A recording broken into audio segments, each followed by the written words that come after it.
Could you please state your name, spell your last name for the court reporter, please? I'm Dr. Mark Wittick, W-I-T-E-C-K.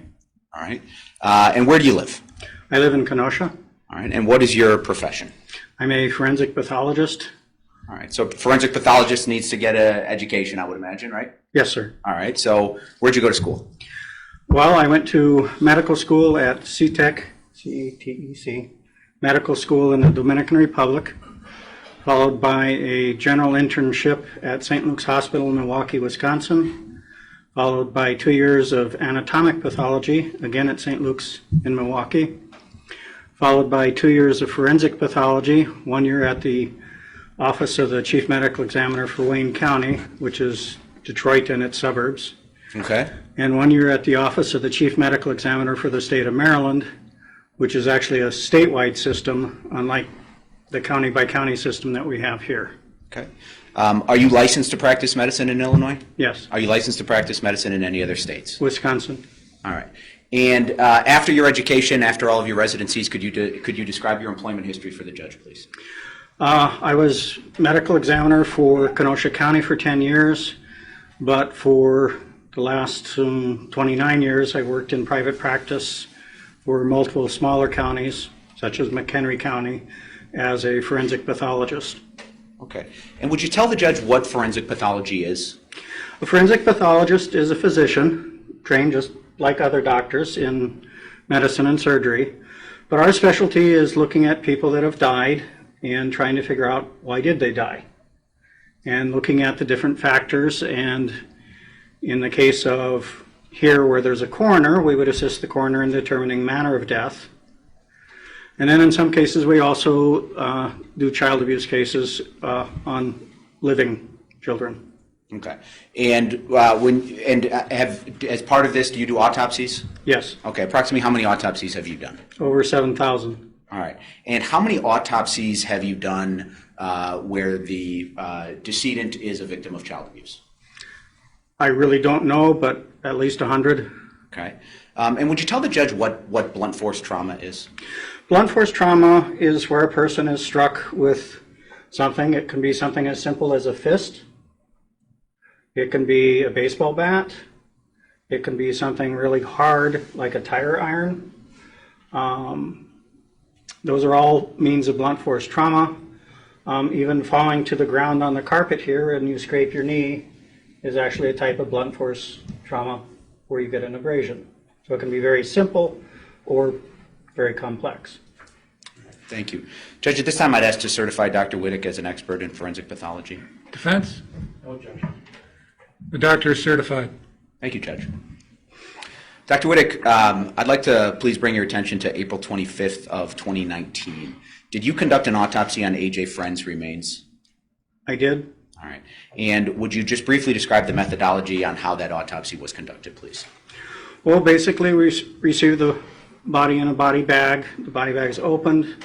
He was encased in plastic, like garbage-type bags. Those were removed.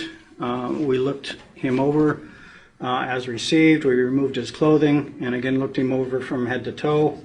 During that time, photographs were taken of the body and different things. I also, during that time, made some diagrams of the body. Following the external examination, we opened the body and looked at the various organs, the brain, the heart, etc., which is the basic part of the autopsy itself.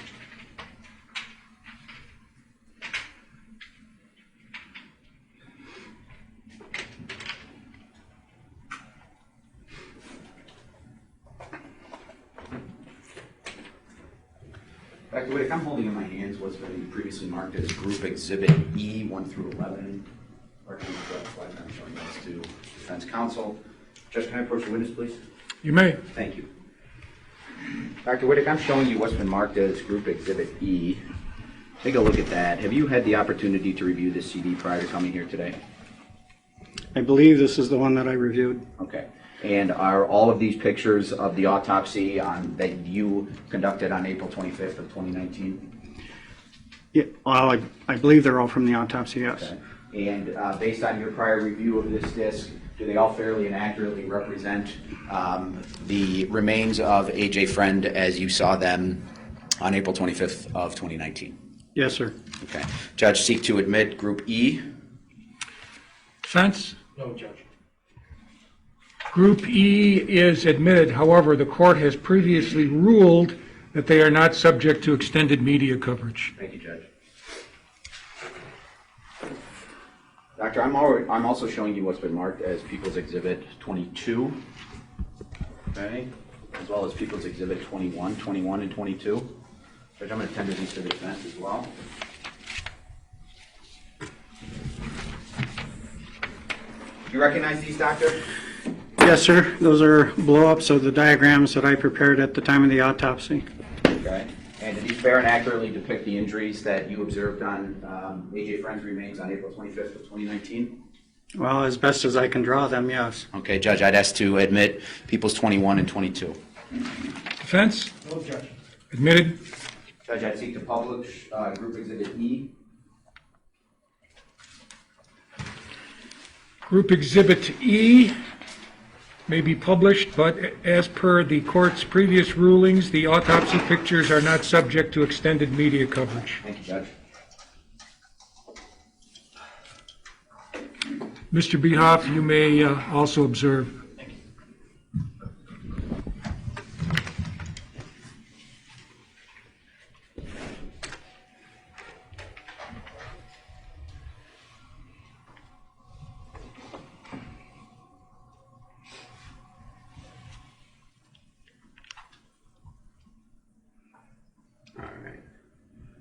All right. Dr. Whittick, I'm showing you what's been marked as People's Exhibit E1. Would you tell the judge what we're looking at here? This is, again, as I mentioned earlier, the little boy was in a body bag and then wrapped in what looked like plastic bags. So that's AJ Freund inside all those gray wrappings. Thank you. Showing you what's been marked as Exhibit E2. Doctor, what are we looking at here? This is his face from a forward view. All right, and doctor, using this, you got a laser pointer right here. Wait, wait, The top one, right? top one. Yep. Okay. All right. Using diagram 21 to the front of AJ's face, could you just describe the injuries that you observed? On the front of the face here, there's a number of abrasions up here, some of which are, there are multiple small circular abrasions. Some of them are irregular. All right, and prior to coming here to court, doctor, did you have the opportunity to review pictures of the shower head that was found on the second floor of 94 Dole Avenue? Yes, sir. All right, and how do those compare to the abrasions that you saw on the forehead of AJ Freund's remains? The multiple circular red abrasions here on the central forehead match the shower head that I was shown. Thank you. Next slide, please. All right, doctor, we're looking at E3. This is the left side of AJ's face. Using Exhibit 21, can you please describe the injuries, the outward injuries that you were able to observe? Well, on the left side of his face, it talks about marbling. That's just a decomposition change. But then you have multiple red abrasions as well as a blue-purple contusion here just above the ear. The abrasions go from the forehead along the side of the head to the back of the head. Okay. Now, doctor, looking at People's Exhibit E3, it appears as though there's an indent in the top of AJ's head. Could you explain that to the judge? He actually does have an indentation on the back of his, or top of his head, what kind of looks like the back at this point on the photograph. It's most likely from some type of pressure being on the top of his head after he died for a period of time. When you put pressure on somebody that's alive and then you take the pressure away, it fills back in, but on a dead person, of course, it can't do that. So what AJ's head, was AJ's head swollen? Very swollen, markedly swollen. Okay. And next slide, please.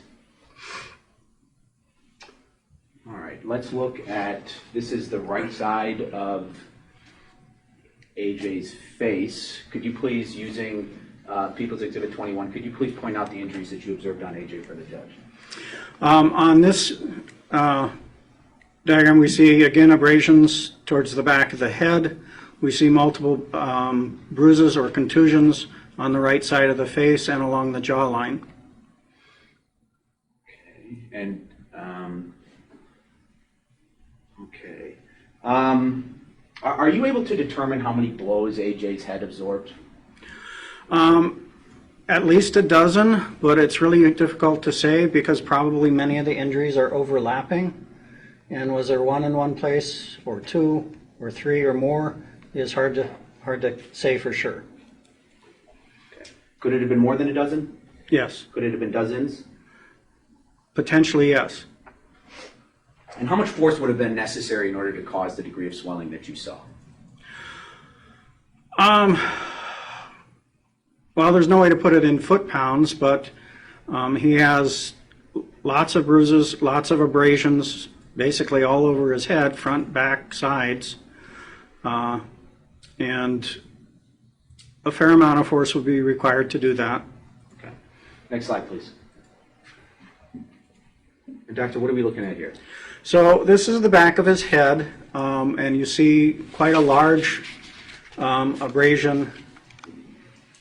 Well, I guess it's not going to show on there. Over here on the back of the head.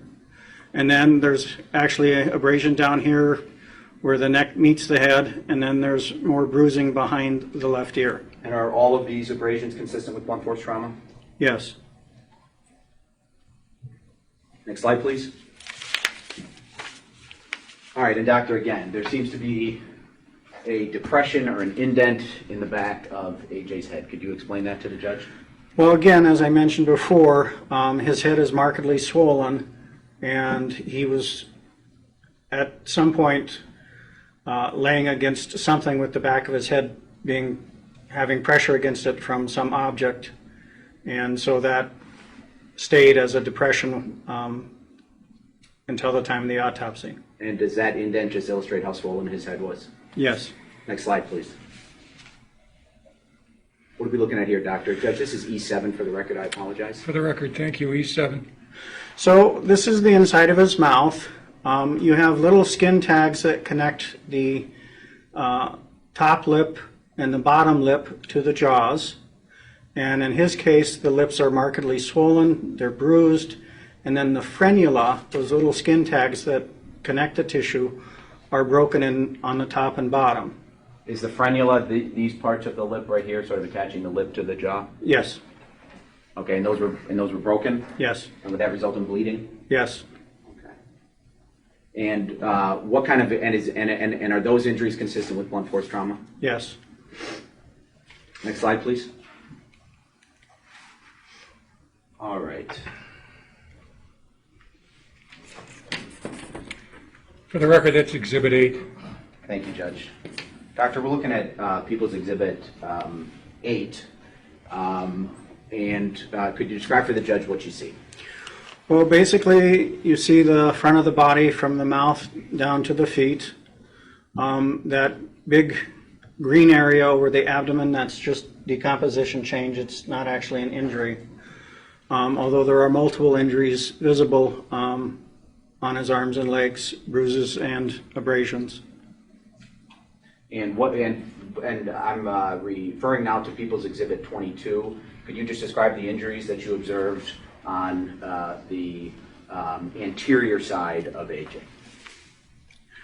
Well, again, there's multiple bruises. The green is just decomposition change. There's some bullae or blisters here on the right thigh, lower abdomen. That's just, again, due to decomposition change. There are multiple abrasions and contusions on the knees, lower legs, and feet.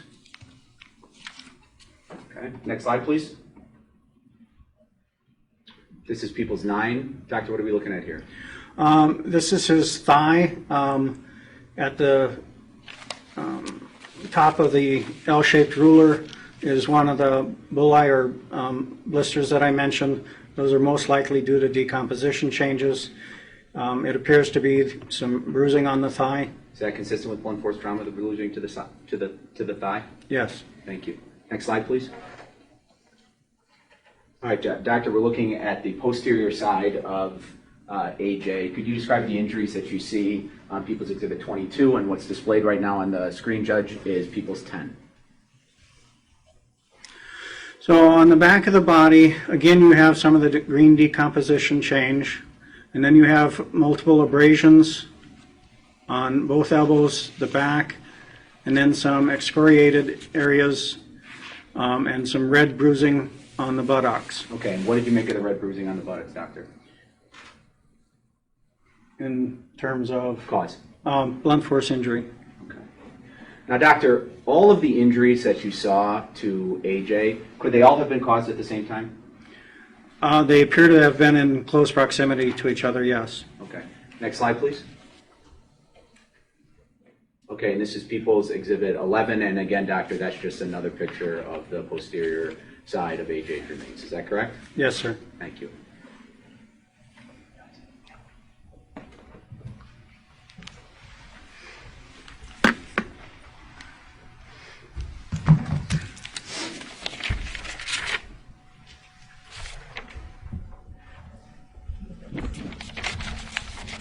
Doctor, did you conduct an internal investigation in this case?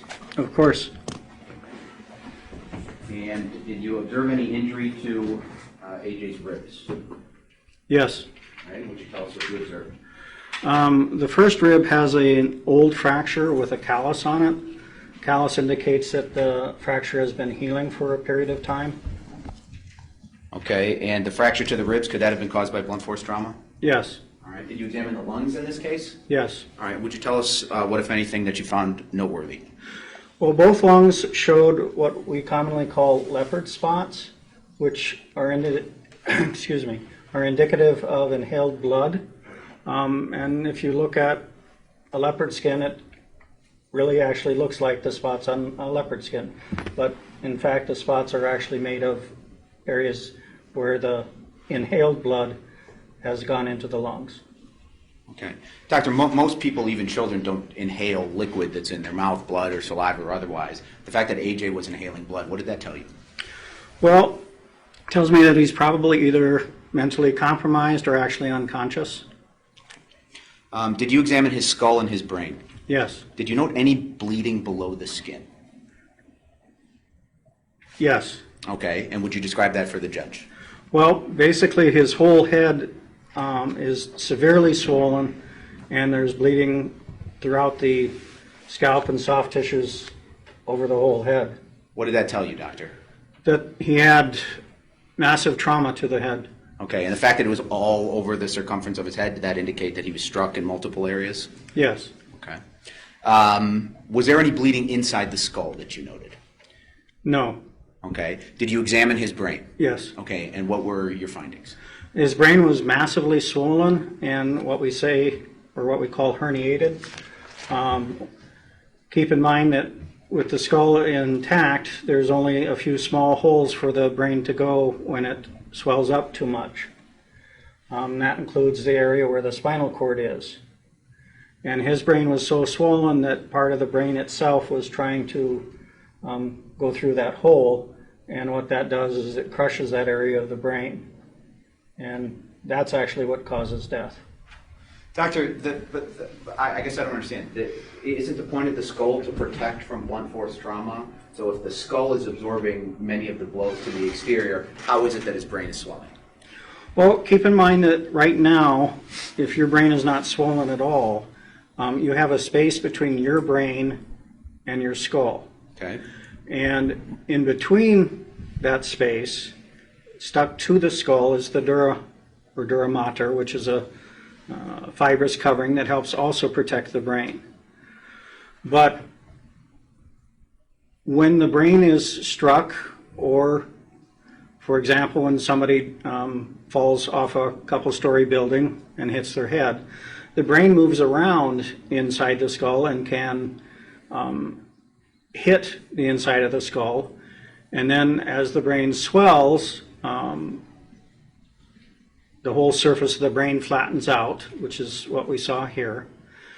And the brain starts to, well, crush itself against the skull. Does that affect breathing?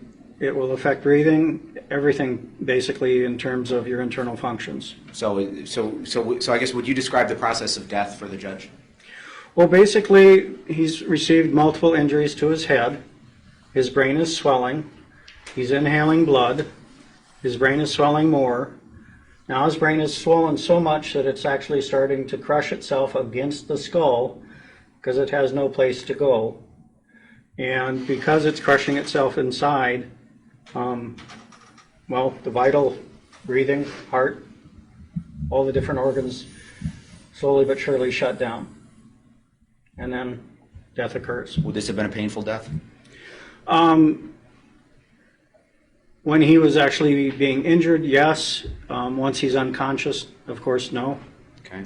And then in terms of the extent of the blunt force trauma, how does this compare to other cases of child abuse that you've seen? It's a pretty bad case. Not the worst one I've seen, but very bad. Judge, I have nothing further. Thank you. Thank you. Cross? Yeah, we have no questions of the doctor. Thanks, Doctor. You can step down. You're welcome.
I'm telling you.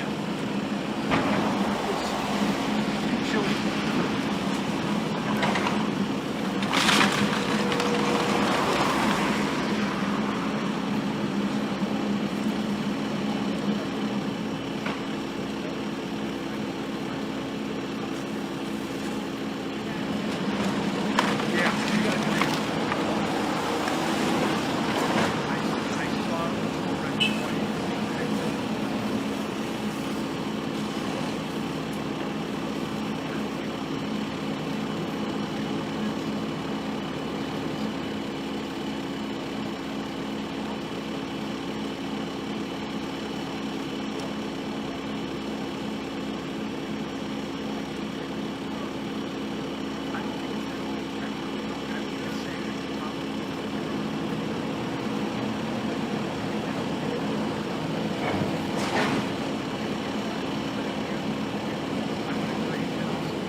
A laundry basket with little boy clothes in it.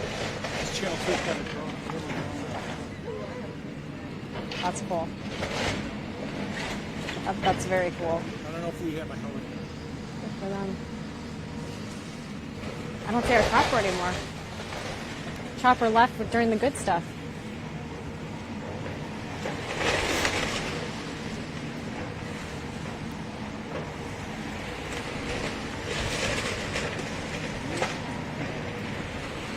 Yeah, I might as well wait to do my teas because, like, it's gonna look stupid, right? Can use it. Yeah, it won't. Well, it's going to be gone. I could just pan the camera this way. Or do that. Just so you don't see the house. Yeah. Let's just wait 5 minutes. It's fine.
Okay.